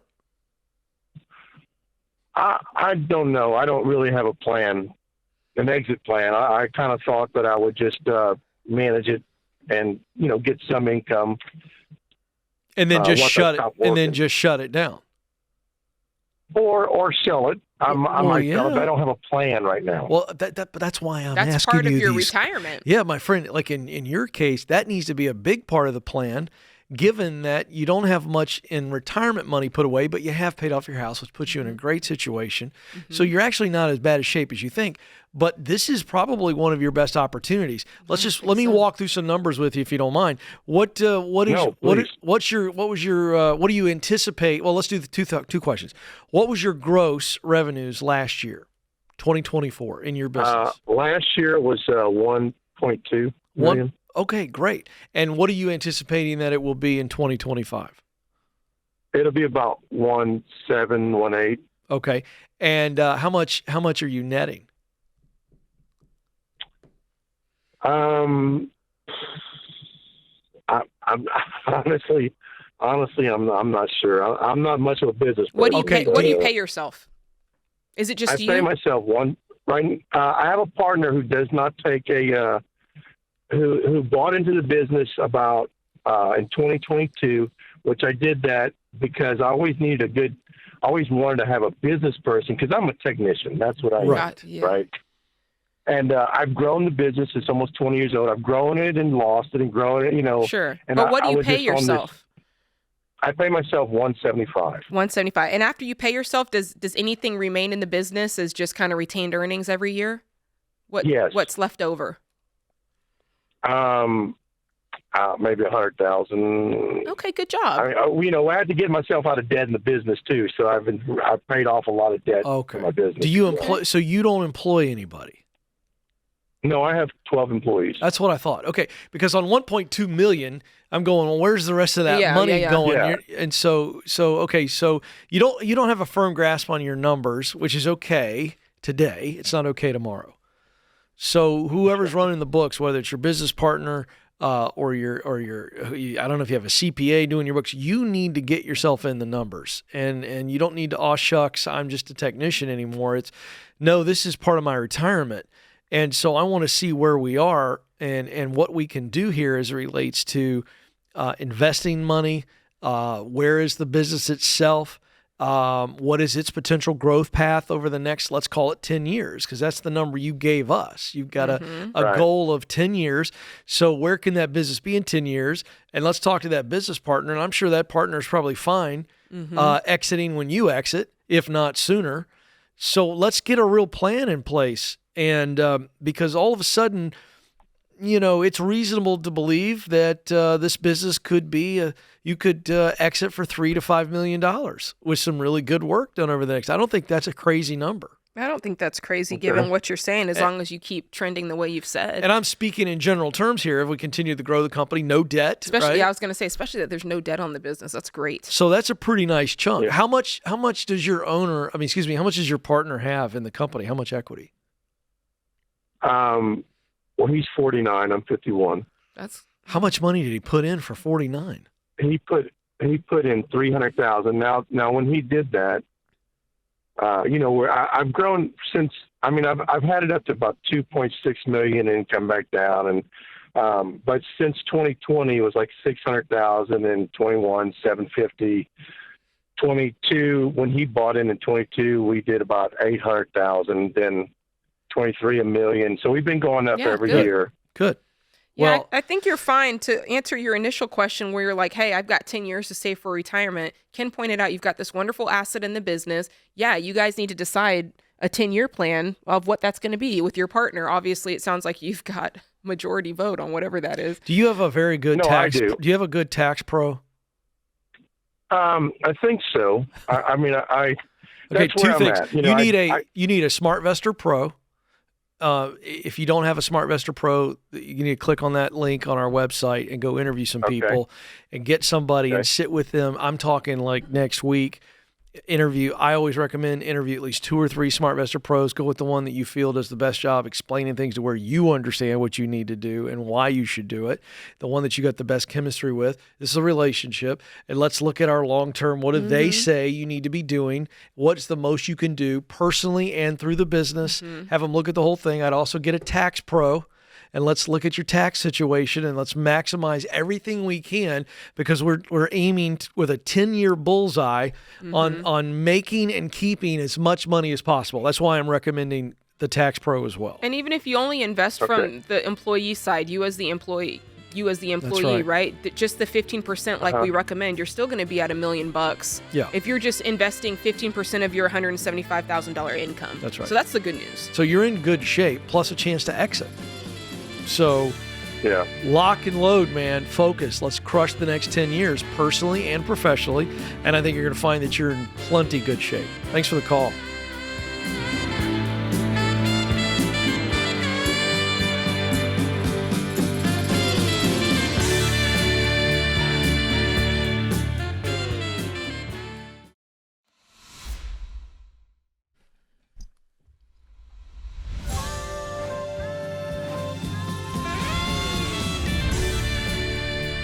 Welcome back to the Ramsey Show in the Fairwinds Credit Union studio. Alongside Jade Warshaw, I'm Ken Coleman. 888-825-5225 is the phone number. If you want to jump in, let's go to Vincent, who's waiting in Las Vegas. Vincent, how can we help today? Hello. How are you guys today? We're well. How are you? I'm better than I deserve, as Dave would say. I've heard that a time or two. What's going on? My question is that I live a very simple life, and now it's gotten to the point where I'm struggling to really give full effort and attention in work and other aspects of life, when I feel at this point pretty confident in the amount of money I have in my savings and emergency fund, and I more or less already have everything I want in life. How old are you? Basic needs. I'm 22. That's some accomplishment. This begs a few questions. Sure All it right, does. how much cash do you have? About 80,000. And how much in savings or retirement? Because I think you mentioned savings or some type of investments. What do you have? Yeah, so between the 80,000 is between cash, checking account, Charles Schwab account, which is ETFs and gold. And, how much is break it down. How much is the ETFs and how much is the gold? Gold, I think, is about 3,000, and then the ETFs is, I think, about 20,000. And then in high yield CDs, I have about 40,000, I believe. Okay. And then in checking, I have about 20,000. And the checking, would you just call that like a rainy day fund? Yeah, that's just where my paychecks go, and that's where I make most of my daily expenses. Okay, what are your monthly expenses? Just give me a number. My What does it monthly- take? Yeah. Yeah, so my income is about $6,000 to $7,000 a month, and then after taxes and my basic expenses, I probably have about 3,000 left per month, Margin. 3,000 to 4,000. Okay, that's great. Well, It's now, great, but it's nowhere near the guy who presented at the start of the call going, hey, I've got everything I need. I'm 22, and I'm just having a hard time being motivated because I don't see the rest of the math that would add up to that. Well, I think I might get it a little bit. I'm not saying I agree. I just think I understand where he's coming from. At 22, you're doing awesome. So I can understand you thinking that, like, man, I don't have any, you don't have any debt, right? Like, I don't have any debt. I got 80,000 in assets. Do you own your own place or do you rent? Tell us about that. I rent a studio apartment, and it's significantly below market value due to friends and family rate from a connection I made at Okay, but university. I'm so confused, honestly. I'm really confused by your response. Well, I didn't get to finish. My point was, if your measuring stick is for a 22-year-old, then I think you're doing great for a 22-year-old. No, but that's not how he presented. You said you were having a hard time being motivated. I understand. I'm getting to it. I'm saying, like, I see where you're saying, but you have to look up and look out. Because for a 22-year-old, that's great, but you're going to age and there's going to be other things that are going to pop up. So that's why I asked you about where you rent or where you live. And you said you're a renter. So already that's telling me, okay, well, that means that at some point you're going to want to be able to buy. And so that's already a huge financial goal that you can set your sights on. Then you said, okay, well, here's my income. Right now at 22, I think that's a wonderful income, but soon you're going to, you know what I'm saying? You're looking at where you are today, and that's why you're feeling like, I feel like I got it in the bag. But if you look up and out, you're going to say, okay, there is more for me to reach towards. Do you see what I'm saying? I do see what you're saying, and that's often the advice that I get from some people I talk with or professionals I've talked with. And why don't you believe them? Really, because I don't really have any desire to like buy a house someday. There's no reason to buy a house if I'm just going to be in it by myself. I just need one bedroom, you know? You don't want the security of having a fixed, that biggest asset or that biggest line item on your budget. You don't want that to be fixed?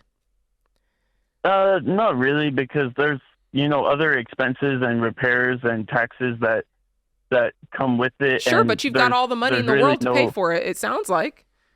It's not like that would break you. I mean, yeah, but to me, I don't really see a difference between having that or just having it between, high yield CDs and stocks and gold, Can I ask you why then you care about the high yield, the CDs, the stocks, and the gold? What's the motivation behind that?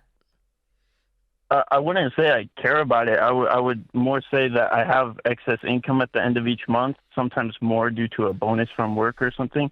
And I put that into something that is going to give me some return, but it's also very liquid if, one day I wake up and decide I want to do something, I guess. Okay, what's at the root of your question? I don't think we're addressing or that you got it out. I'm not sure. What is the reason for calling today?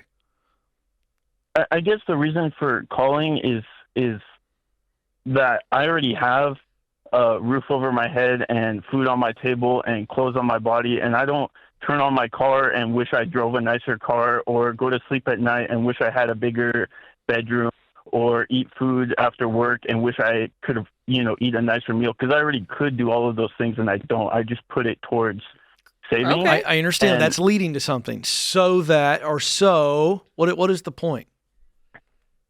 The point is that I don't know, I guess, where to spend money where I enjoy it, because I feel like wherever money I've spent, including taking international vacations or buying nicer clothes or jewelry or whatever, or even spending it on gifts for other people. I feel almost all the time that my life is basically the same as if I was just doing the absolute basics. You're completely indifferent to all of those things, is what you're saying.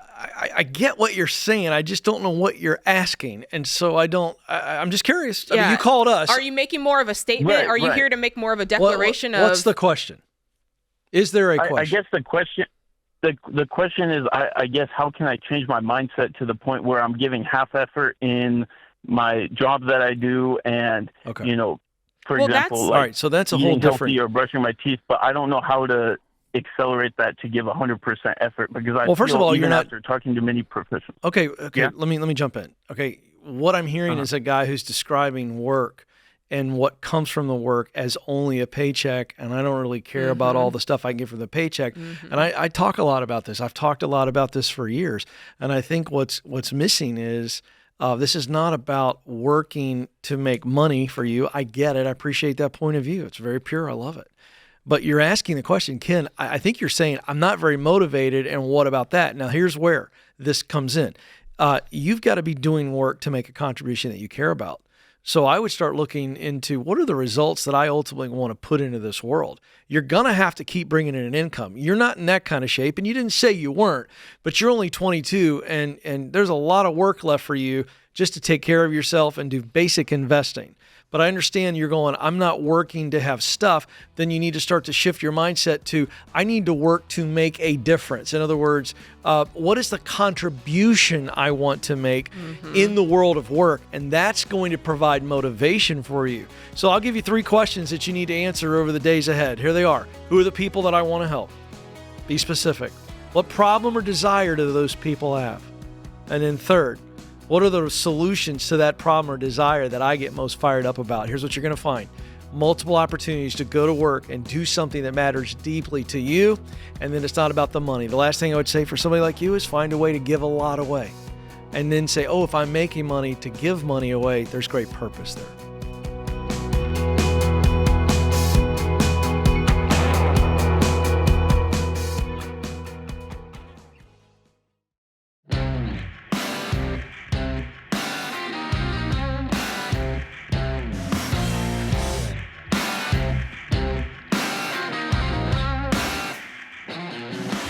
Okay, everybody, and I mean everybody, needs insurance.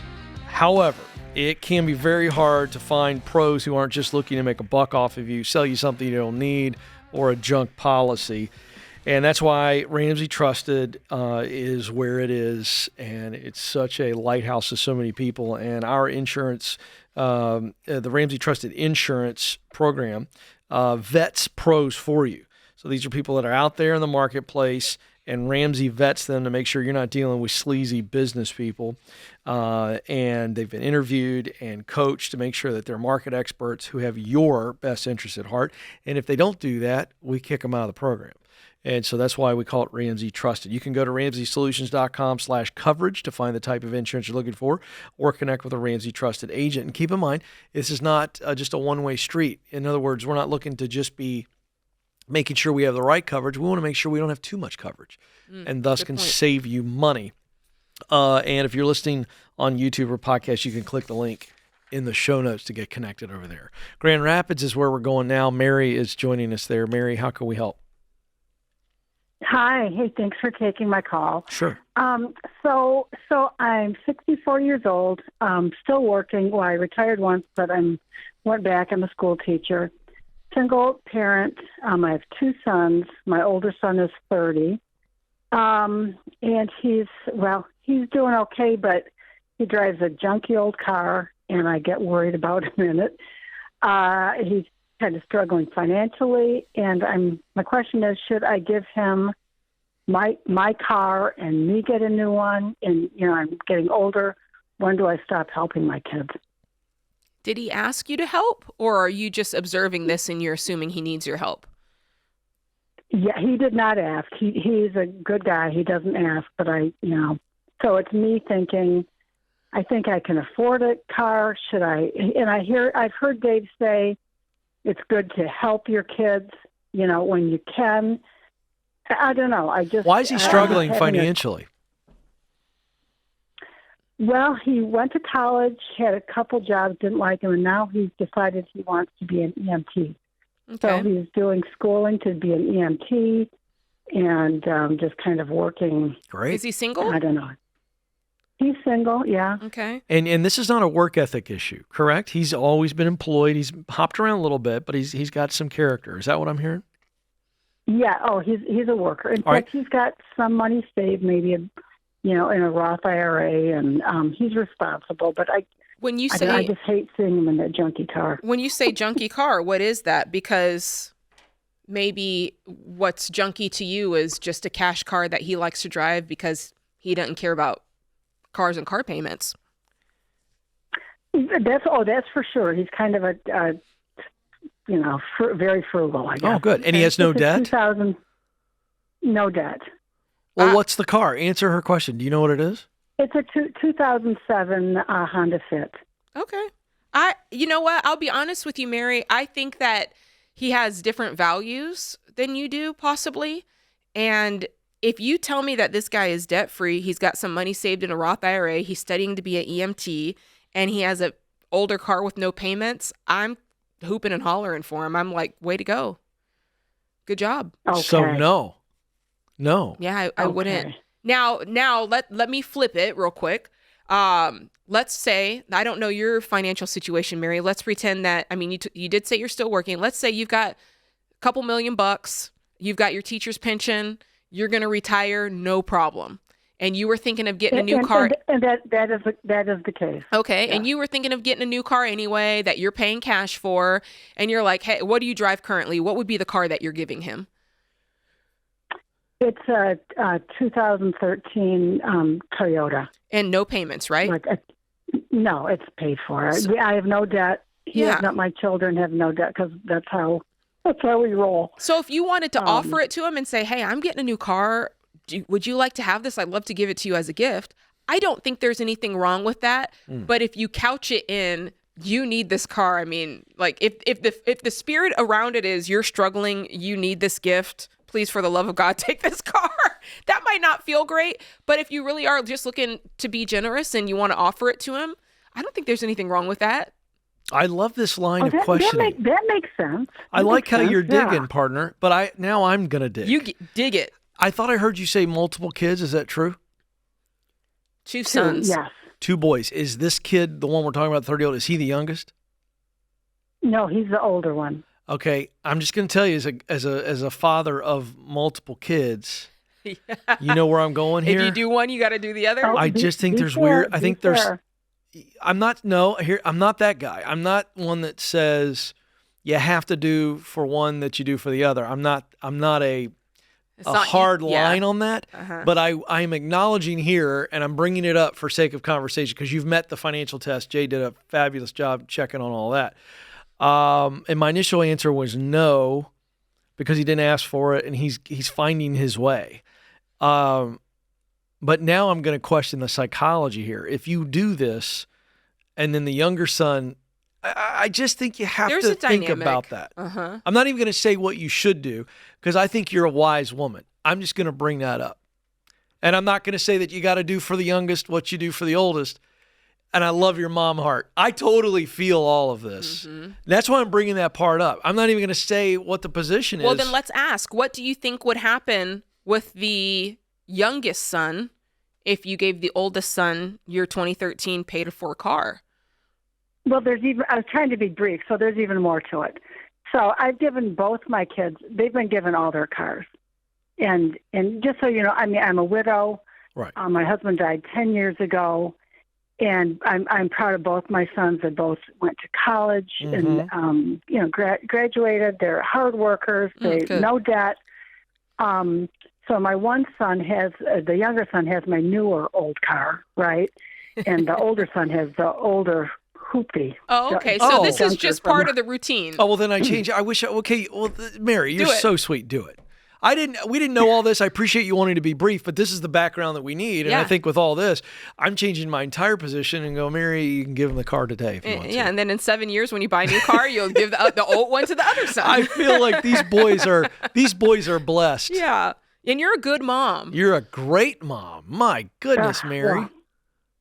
Well, truly. I mean, I worry about him. And like Dave says, I really take what he says to heart, that when the kids need help, they can need help when they're younger. And I think, well, is that like this, giving them a car? I mean, I guess it would. I do think there's a statute of limitations, and I don't know what it is. Yeah. I do think it's like, I'm not sure I'm giving them another one after 30. I mean, you've been very generous, but I don't know that I keep this up the rest of your life. Maybe, but if they're responsible, I can totally see, like as a parent, I could totally see being done with something and being like, well, maybe I'll just give it a, I don't know. At some point I want to go, Mom, you're the best. I should probably pay for my next car cash like an adult. But there's nothing wrong here. No, there's nothing wrong. There's nothing wrong here. There's nothing wrong. You said none of them are knuckleheads. None of them are, entitled. That's all we were trying to sniff out. I just hope my kids aren't listening to this show, because I'll tell you who's not getting a car from me. Who? I'm getting them their initial. Oh, okay.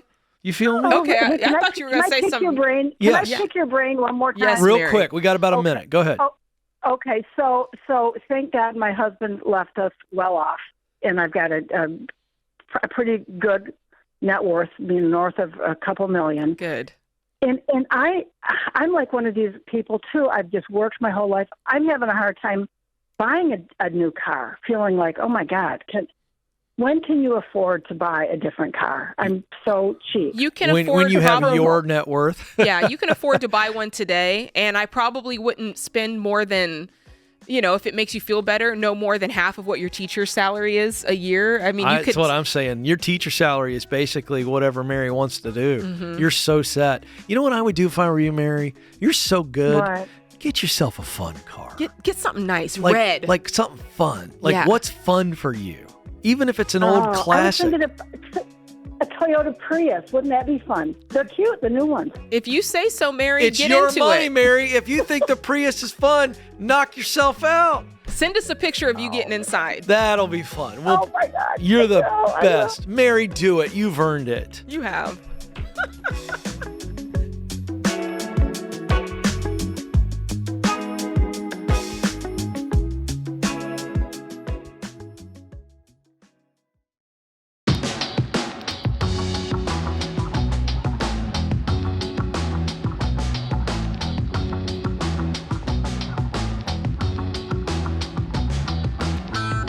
Our question of the day is brought to you by Y-Refi. If your private student loans are in default, it can feel like the end of the road, but Y-Refi helps you find a way forward with a low fixed rate payment plan that fits your life. Go to yrefi.com/Ramsey. That's the letter Y, REFY.com/Ramsey. Not available in all states. That's right. Today's question comes from Mary. Another Mary. We've had 3 Marys today. Is that right? One in the lobby, one on the line, and now one in the Isn't words. there a song, Mary, Mary, or something? I don't was know. thinking Miss Mary Mac, Okay. all dressed in There it black. is. Yeah. All right. Anyway, today's question, our Y-Refi question of the day, comes from Mary in North Carolina. She says, I'm struggling with a question about the stereotypical golden handcuffs. My job pays well, but to be honest, I'm not motivated to be there anymore, Ken. I struggle with a lack of purpose, Ken. I'm about 4 years away from retirement, and because of your advice, I do have a 6 to 8 month emergency fund. I do have over $1 million in retirement funds, and I do have a paid off home. Way to go, Mary. Do I push through the last few years to keep stockpiling money, or should I look, Ken, for another job that will certainly pay less, but enjoy more? I would go with look for another job that you enjoy more, but let's not assume. Let's not only look at something that pays less. In other words, it sounds like she has an idea here. Uh-huh. And so before she locks in on I'm going to enjoy it a whole lot more, but it's going to pay a whole lot less. Let's just see, can we have good pay and good enjoyment? Let's at least exhaust all options. And listen, I've always taken this position, and Dave doesn't like it sometimes. He'll always go, well, if you can find just as much money. And look, the data bears itself out. Mm-hmm. Money is not what drives meaning. And in this case, if you can't find something that pays similar, I would be fine with her doing this. I absolutely would, because of the stage of life that she's in. She's fine financially. She didn't say she's going to stop working. Right. So yeah, I think that when someone presents like this, I'm never, ever, ever going to choose money over meaning. I want to pull that thread more because obviously she's set, right? She's got the paid off home. She's got the nice retirement. She's got everything, 6 months of emergency, all that. At what point can one make that transition in your mind of, yeah, I'm making a ton of money, but it's just not hitting right for me, Ken? At what point can that person kind of do what you said and seek out the meaning, even if the money doesn't? High level, the answer is what we teach when you have financial peace. In other words, when you live like no one else, later you can live and give like no one else. One of the things we don't talk a lot about on this show, probably enough, and I'll say this and indict myself on this, no one else, but live like no one else is the ability to walk away from a job like this that Mary has and take a job that pays less. I agree. But still have plenty of margin in her life. And she's now choosing to work for contribution. Yeah. And I think that's the answer. And that's when usually the you have catalyst. enough peace, or we could call it margin, when you have enough peace and space in your life to make a decision like that, and it is overwhelmingly good for your soul because you have enough that you can do that. And, again, and I'll tie this into the big picture on money. The fourth largest group of net worth millionaires in a Ramsey study, the 10,000 plus millionaires that was behind Dave's book, Baby Steps Millionaires, were teachers. Mm-hmm. So these teachers aren't making a ton of money, but they're making enough money Mm-hmm. based on the lifestyle that they have chosen to live. Mm-hmm. And they're doing the right things with the margin they That's do right. have. So in Mary's case, I'm all for it. And so the answer is when you have peace, you can dial back, you can downshift. Mm-hmm. Yeah. I think that's hard for people to. It is until you work a job like Mary does. And she goes, I honestly, hate it. Yeah. 4 more years of this. Yeah. 4 more years when I don't need to. Right. You ain't when getting I any don't younger. want to. I'll draw a really, okay, I'm glad you brought this up. Last thing on this, we'll move on. I want to draw the most extreme example of this I can for those of you who are going, I don't know, Ken, that sounds a little fluffy. It's not fluffy. One of the forms of torture we've seen throughout history is meaningless work. Mm-hmm. And we saw this in World War II, where in prison camps, prisoners would move one pile of rocks from one side of the prison yard to the other. Mm-hmm. And if you're not familiar with that concept, read Viktor Frankl's work, In Search of Meaning. And the idea here is that was a form of torture to do work that absolutely had no redemptive value. It's What's hard, the purpose? painful, and that is to break down the soul, not the mind. Mm-hmm. And the most tortuous thing you can do to somebody is to remove their meaning. So I'm not trying to be dramatic here. I'm just simply saying I think that's so good. That's why I teach what I teach. If anybody's ever wondering why is Ken talking about purpose and doing what you're wired to do, because I do believe that we are souls and we have spirits, and the spirit leaves the body when it doesn't do what Ephesians 2:10 says, which is that we are created for good works. And so that would be my last statement on that. Man, I like when I say something that gets this King Coleman out, because this guy right here, he's got a lot to say. Well, I think if you wonder why someone feels, meaningless and depressed at work, it's because they're doing something that they got no enjoyment. Now there is I hear the listener right now where it's like, well, but you guys would tell a stay-at-home mom who wants to stay home that maybe it's a good idea for her to work while she's in debt, right? Like there's a line where we're saying to kind of bite the bullet, a short-term sacrifice for a long-term gain. So there is a time and there is a short time period. That's right. Where it can be worth that sacrifice because it's not indefinite, right? Well, let me just step into your example. A stay-at-home mom working part-time to help pay off debt is about as meaningful and purposeful work there is. And that's why we do it. That doesn't mean she's called to do part-time job. Sure. She's called to be a stay-at-home mom. And there are viral clips on Instagram of me on this show saying loud and clear, there's not a greater calling in the world than a stay-at-home mom. Mm-hmm. I am all for that. And that is as important as a job as there is on the planet. Now, let me also say, because shockingly, that'll go viral. People go, way to go, Ken, thank you. And then working women will come in there and attack me. My mom was a working mother. My wife, Stacy, worked for half of our kids' lives. I'm for working women outside the home too. So let's just everybody relax. But to your point, the greater point is, why am I working? Right. And if you are only working to pay off debt, that's purpose. Yeah. We listen to debt-free screams all the time. But there's a where deeper people make purpose more money and behind work that. They're crazy. not just working to pay off debt. They're working because they see a vision. Well, but the pay off debt to then live like no one else. But my point is that you need that. There is purpose in a short-term goal in work. But there's also great purpose in going, hey, I don't have to work anymore, but I want to make a contribution. And there's two results from work, okay? One is provision, to take care of me, to take care of my family, to take care of my loved ones, to take care of my responsibilities, whatever those are, the bills. And then there's contribution. And in our world, we don't teach the contribution. We teach provision, provision, provision. And in a Christian worldview, which I unashamedly hold, I don't think you can be a whole person. I don't think you can have a truly purposeful, meaningful sense of self if you don't do some type of work, even in retirement. I feel that. I agree You know? wholeheartedly. And I'm okay with everybody going, by the way, if I want to retire and walk away, Ken, is that okay? I go, sure. I, for one, am not going to do that. But you're going to do something. You're going to volunteer. You're going to That's what I help mean. out with the grandkids. I'm going to do something. Girl Scouts, you're going to do something. Well, the Girl Scouts will keep me away, and I appreciate that. I'm not talking about you. I know. I couldn't resist. You left it right there for me. But yeah, I think that we are made to work, and that doesn't mean made to break our backs when we're 85. But I do think make a contribution as long as you can. That's a pretty meaningful life. So great question there, Mary. Really fun stuff. Really and good. You took me down the rabbit I did. hole. I threw you the pitch, and you.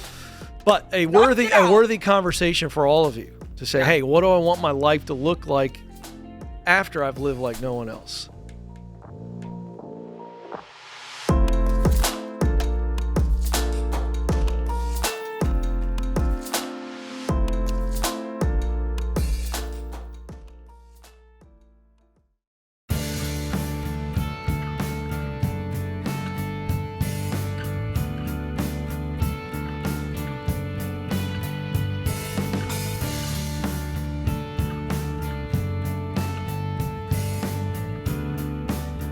Our scripture of the day comes from Psalm 119:66. Teach me knowledge and good judgment, for I trust your commands.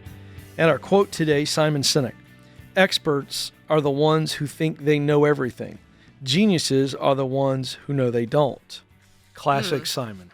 Little wordplay. I like that. Simon can spin anything and sound brilliant. Yeah. That's he brilliant. can. Guy flips all these phrases. I love Simon. Brian is up in Scranton, Pennsylvania. Just fun.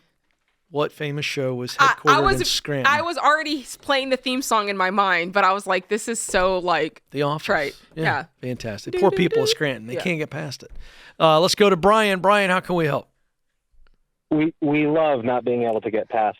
Do you? So it's not like an Yeah. eye-rolling thing when idiots like me bring it up.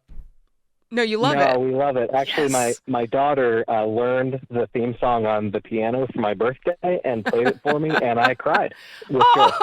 That's really sweet, That's Brian. so Thank you sweet. for sharing that. That's so fun. Well, we're here for you today. How can we help?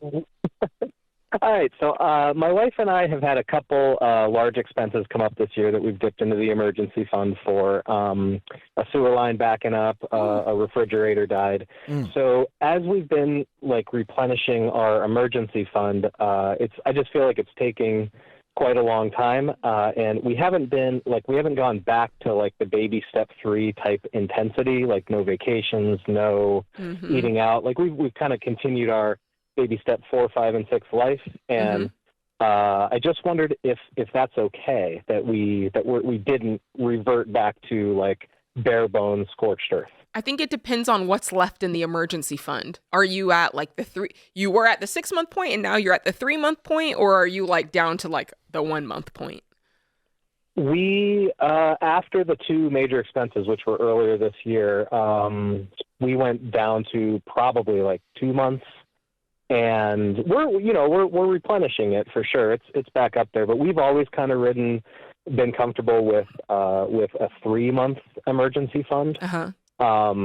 Just because I'm always eager to, be investing and saving up for the next kid's car, or our car, something like that. So.